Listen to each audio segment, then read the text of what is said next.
When it comes to F. Mary Kill, look at it as sort of a lighter, more comical version of the movie Cat Person in terms of exhibiting what women go through when it comes to dating men. But to go a little bit deeper, to summarize the film, Eva is a single woman who just turned 30, and her life isn't where she wants it to be at. Professionally, it's very stagnant. She's working with her friend at her friend's portrait photo studio, and in terms of her dating life, she just got out of a relationship with her ex about maybe 8, 9, 10 minutes ago, and it pretty much ended because she discovered he was cheating. But at this point, with kind of taking recollection of what happened in her 20s, she decides, you know what, it's time for a change, so she's going to go on the apps. Each of her friends pushes her in a different direction between finding someone to marry, finding someone just to have sex with, and unfortunately, when she goes on this journey of getting back into the dating world, it happens to coincide with there being a swipe right killer. So throughout the film, as she dates a man named Mitch, a man named Norman, and also Kyle, she tries to enjoy herself while questioning whether or not these guys are serial killers. So getting to the highlights, I will admit, even though this is not a very in-depth, really trying to make you question everybody type of film, it does allow enough of a mystery for you to look at each guy and kind of question if they could be a killer. But that's because the way that this film plays out, and that's why I brought up the movie Cat Person, it does really show you the different red flags or even pink flags that a lot of women can look at, and if they don't give a guy grace, if they don't pursue understanding, could make them look like they're out of their minds, if not serial killers. I mean, whether it's something like Mitch being very possessive and having that sort of attitude that women only use him for his body, if it's Kyle, who has a bit of anger issues and is kind of weird, but the type of weird where for one woman it could be endearing, another woman is a red flag. And then when it comes to Norman, he's into forensic science. He's very good. He works for a security company. His home and his personal life is a little bit, surface level, just doing a Google search. Again, raises red flags.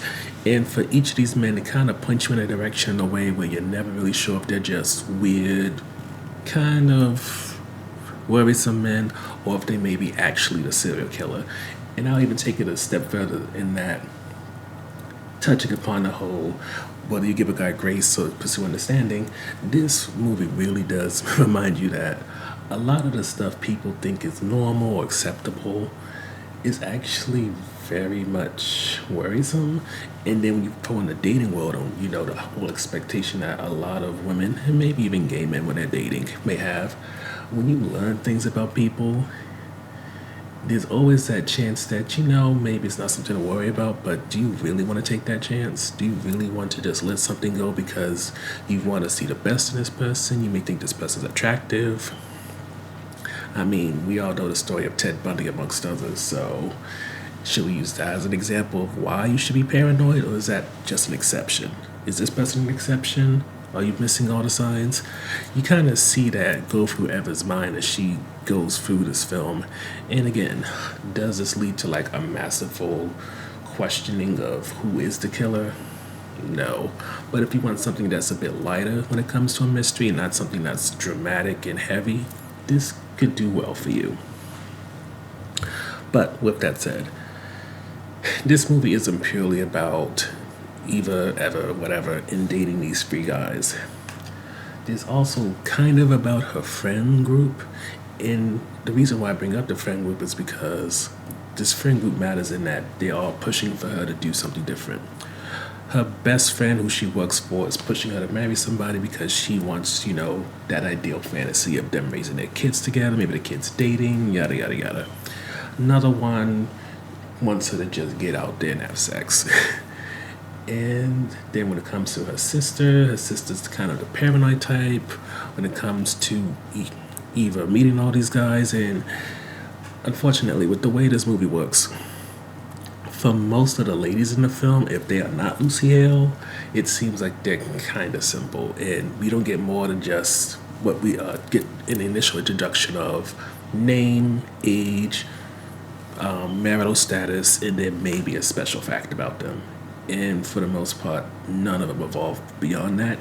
And I can only contribute it to the fact that when it comes to Lucy Hale, who very much is in brand with this movie, she plays the girl next door type.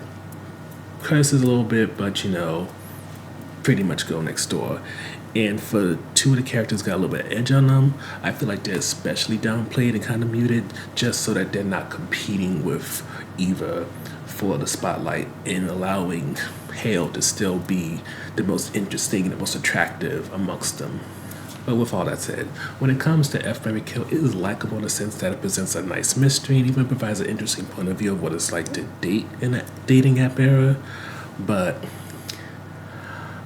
with a lot of characters coming off Finn, the guys interesting enough but not necessarily presenting you these grand mysteries.